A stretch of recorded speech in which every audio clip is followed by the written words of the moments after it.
At yun nga, magandang araw sa inyong lahat bayang karerista. Pinagpalang araw po at for today's video ay magbibigay na nga po tayo ng ating tips and giya para sa araw ng Sabado, December 13, 2025. Let's go! Dito po meron 7 pangarera lang ang PJC. Dito nga po sa race number 1, Lamborghini Eagle, Equitem Kentucky Rain, Misha. At nandito din si Ligiron, couple entry niya, Make Hay, Marengo, Fast Sailing, Antonio De La Mugis, at ito si Maki Boy. Tignan po natin bayang karerista ang mga latest run yan at ang mga pruebahan nito dito sa race number 1. Let's go! Ichi run Marengo na body outside. Ichi run Marengo from the outside. Ichi run Marengo na body outside. Marengo Ichi run Marengo, and finally might be close. Marengo Ichi run Peerless. Marengo by some 3 lengths over Don Damiano, moving up the body outside his Iceman, and here's the wire. It's all Marengo. Second, close finish between.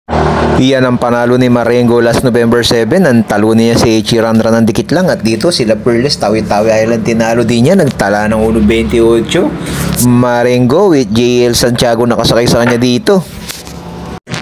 At yan nga yung panalo huli ni Marengo. Nang talunin niya si Don Damiano at Lapping Tiger. Ito last December 6 lang. At dito nagtala naman siya ng 1.29 sa 1,400. Marengo, ganda lang kondisyon ngayon, ano? Antonio De La Mugis coming from behind, moving up the body outside and down the stretch. It's Windstorm Antonio De La Mugis about to grab the lead in the middle. Is high quality, 7 of diamonds.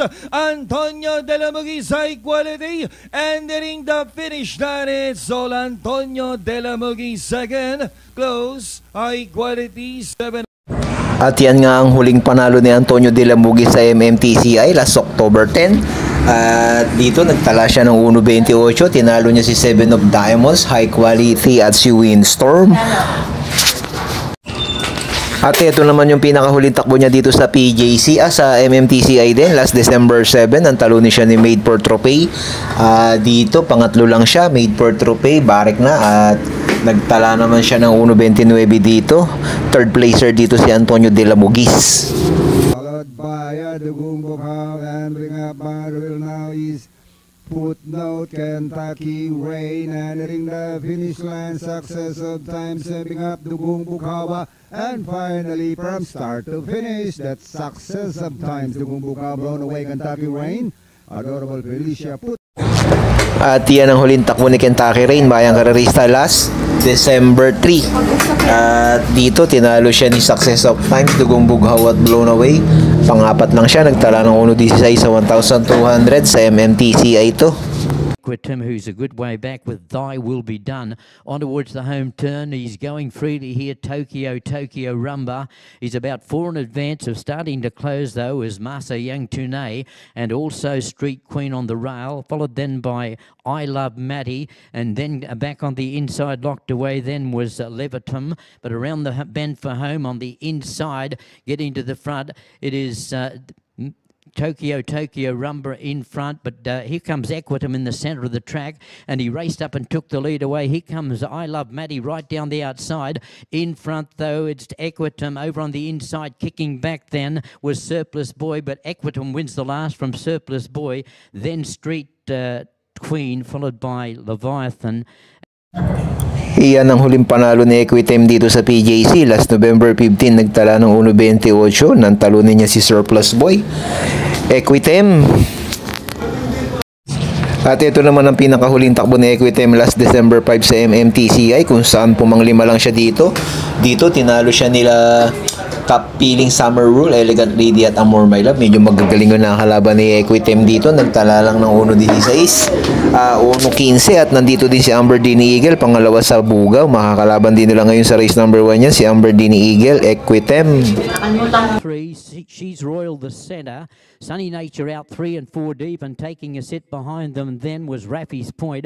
Then came Macarit with a nice run, fourth the rail. Two back then to Sunshine Jern. Then came Fast fast sailing, and back at the tail of the field is G City, about 7 and 8 lengths off them. Sunny Nature travels well, about 3 parts in advance. She's Royal the inside, and then back in third spot being hustled up Macaret, followed then by Raffy's Point, getting a wriggle on around the outside now, fast sailing, and G City starting to tack on. Back near the tail of the field is Sunshine Jern, around the bend for home. Sunny Nature away from the rail. There's room on the inside for She's Royale, but he's got a kick at the 250. Sunny Nature, he put 2 lengths on them really quickly here, and he's away with a good margin. She's Royal is running around all over the place, running on fairly well, fast sailing, and then Macaret, but down to the wire, it's going to be Sunny Nature, a big win, 2.5 to She's Royal. Third is fast sailing, and then came Macaret, followed by G City, then came Sunshine. At yan naman ang huling takbo ni Pasiling dito sa PJC. Last November 12, nagtala ng 1.14 sa 1,200 at medyo magagaling ang nakalaban niya dito. Si She's Royal at saka si Sunny Nature. Pasiling. Push My Luck to take up the running. Push My Luck from Marengo, striding forward now around the outside and going into a handy spot as Big Lung Buhas, followed then by back behind them Sahib. 4 or 5 back to the horses in the similar colours, Misha and Clairvoyant. They race together, and back at the tail of the field was Postmaster after an ordinary getaway. Line of 3 as they run by the 850. On the inside we've got Marengo. In the centre it is Push My Luck, and 3 deep the outside is Big Lang Buhas. Now getting closer on the inside is Misha, and with Misha is Clairvoyant, and on the back of them was Sahib as I speak, and a long way back to Postmaster as they roll down the side, and taking a clear-cut lead now is Marengo. Marengo, there's a line of 4 behind Marengo. Very wide is Big Long Buhas, and in the centre then is Misha, and also now getting into the race on the outside of them was Push My Luck. Now a line of 5 as they straighten for the run home. Coming through on the inside is Clairvoyant. Clairvoyant taken on by Misha. Over on the inside, still whacking away is Marengo. Clairvoyant, though he's got a length and a half, 2 lengths now, make that 3. As Clairvoyant darts away from in second spot Misha, but Clairvoyant is going to beat Misha down to the wire. Third is Marengo, and then came Sahib, followed then by Postmaster, and a long way back behind them. At yan naman nga po ang huling takbo ni Misha dito sa PJC last November 16. Dito nagtala siya ng 1.29 sa 1,400, at dito bayang karerista, kung mapapansin nyo, tinalo niya dito si Marengo, si Misha. Ayan, makikita nyo bayang karerista, Misha versus Marengo, at maglalaban din ngayon yan dito sa race number 1. At ito naman ang isa sa mga huling takbo ni May K dito sa PJC last November 30, at dito pangalawa siya sa Bugaw, nagtala ng 1.30. At ito naman ang isa sa pinaka-latest run ni Maki Boy last November 15. Dito tinalo siya ni Amarant at Beatrius. Pangatlo lang dito si Maki Boy, nagtala ng 1.29 Maki Boy. So yun nga, bayang karerista, at pagkatapos nga natin makita ang mga huling takbo nila bayang karerista, at nakita nyo anybody's race talaga tong race number 1 na to, kaya ipinakita ko talaga sa inyo yung mga takbo nilang huli at mga prebahan nila. Anybody's race to. Ako bayang karerista, ang first choice ko dito itong couple entry, numero 3 Kentucky Rain at saka si Maki Boy. Palagay ko bayang karerista, pag inilaban ng connection si Kentucky Rain, sobra mananalo to, at ako po'y nakikitaan ko na magandang kondisyon to sa mga nakaraan takbo niya. Mukhang hindi lang inilalaban to si Kentucky Rain. At kukunin ko pong second choice itong numero 9 na si Pasailing, nasasakyan po ngayon ni Pau Pau. Nung nakaraan puro kanyete to, ngayon kay John Alvin kay John Paul Gusena, bayang karerista ipasasakay ito. Palagay ko ilalaban to Pasailing. So dito bayang karerista, kayo na bahalang magdagdag dito sa race number 1. Dalawa lang po ako, 3 at 9. Good luck po dito sa race number 1. At dito na nga po tayo sa race number 2 bayang karerista. Dito po sa race number 2 itong couple entry numero 5 Don Pedro at si My Dad Bogart. First choice po natin yan, isang Di Bandera at isang Deremate, at parehas pong maganda tinatakbo ngayon ng dalawa na yan. At kukunin ko pong pang-protection dito itong numero 7 na si River South, na isang Deremating kabayo, sasakyan ni Dodong Villegas ngayon. Dito sa race number 2 bayang karerista, dalawa lang po ako, 5-7 po. Kayo na po bahala magdagdag dito sa race number 2. Good luck po. At dito na po tayo sa race number 2, Bayang Karerista. Dito po sa race number 2, ito pong numero 2 na si Bright Mind. Palagi ko makasusolo ere at mayroon din pong mga matutulin dito, pero palagi ko mas matulin si Bright Mind sa kanila, kaya palagi ko makapagpapahinga to. At palagi ko medyo lamang numero 2 Bright Mind, first choice ko po yan, at isasama ko pong second choice itong numero 4, couple entry Mount Amandiwing at si Brainchild. Ito po si Mount Amandiwing galing sa ilang buwang bakasyon, pero bago po ito na bakasyon, galing po ito sa mga sunod-sunod na panalo. At palagi ko po ito ang re-remate dito na matulis-tulis, Bayang Karerista, at mga kabayo po nila Sir Sandy Javier, mga labas po lagi. So dito hindi na po ako magdadami, dalawa na lang po ako, 2 at 4 dito sa race number 3. Good luck po dito. At dito na po tayo sa pangapat, race number 4. Alibaba, Constatic Offer, plus 5 Kosa, Katak-Kataka, Bring Left Over, Wild is the Wind, at Sonic Clay. Dito po sa race number 4, Bayang Karerista, ang aking pili, itong numero 4 na si Bring Left Over, nasasakyan po ni Pastoral. Ito po si Bring Left Over. Alam nyo naman yan si Bring Left Over, at lumalaban sa mga magagaling na mga kabayan. Kalahis So Fine, Bayang Karerista, at yan ay nakakakuha din ng panalo. Kaya yan ang aking pipiliin dyan. Palagay ko kayang-kaya ding manalo dito sa grupo na to. Numero 4, Bring Left Over, first choice ko po. At kukuhanin ko po second choice dito, Bayang Karerista, itong numero 3 na si plus 5 Kosa, na isang deremating kabayo din. At palagay ko kaya inilabas ng connection yan, palagay ko maganda ay kinikilos ng mga yan.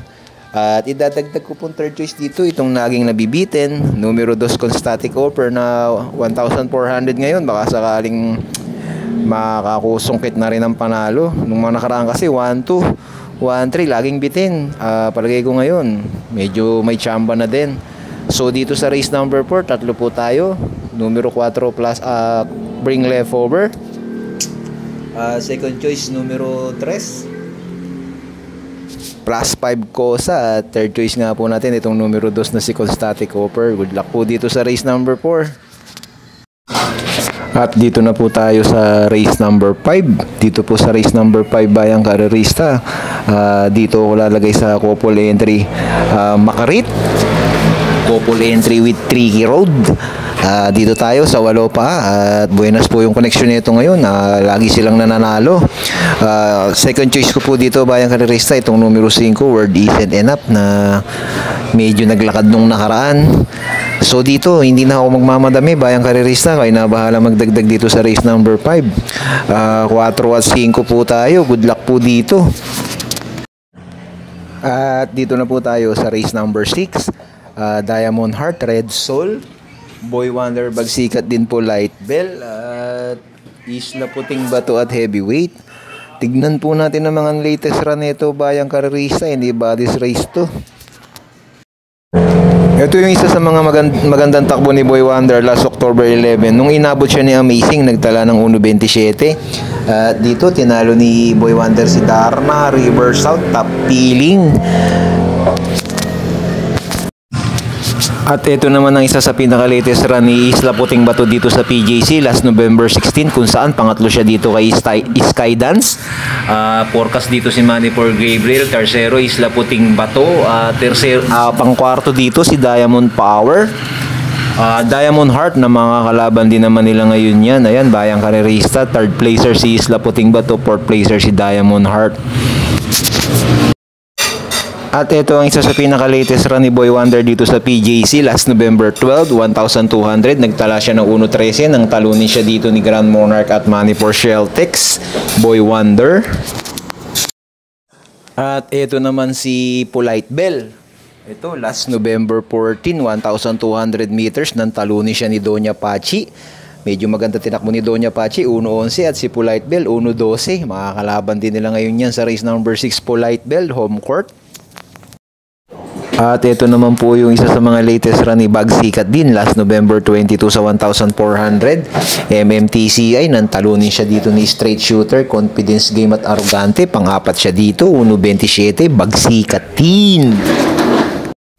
At ito naman ang isa sa mga takbo ni Heavyweight, nang talunin siya ni Take a Chance last August 29. Nagtala ng 1.14, 1,200. Pumorkas lang siya.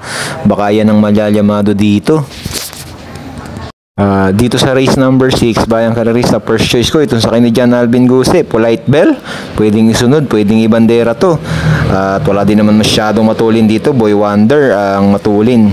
At second choice ko po dito itong numero 6 na si Isla Puting Bato na mukhang maganda tinatakbo ngayon kay Lunar. At isasama ko pong third choice dito, mababa na sa laban, numero 1 Diamond Heart na palagay ko malaki na rin ang tsamba. So dito, tatlo tayo, Bayang Karerista, 5, 6 at 1. Good luck po dito sa race number 6. At dito na nga po tayo sa last and final race. Sa wakas, nakarating din tayo dito, Bayang Karerista. Dito po hindi ko na mahahabain pa. Itong si Fearless, lamang.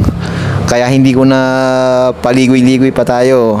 Solo ko yan, Bayang Karerista, JM Storke. Kayo na bahalang magdagdag dyan kung meron pa kayong mga kursonada dito.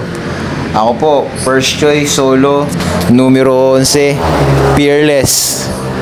Good luck po dito sa araw ng Sabado, Bayang Karerista. Sana nakatulong po sa inyo ang ating munting reviewer. At syempre, maraming salamat sa ating mga kaibigan, sa ating mga idol. At good luck po sa inyong lahat, Bayang Karerista. At maraming salamat. Kita-kita po tayo sa linggo sa Presidential Gold Cup. Shoutout po sa ating mga kaibigan, sa ating mga idol. Maraming salamat po sa inyong lahat, Bayang Karerista.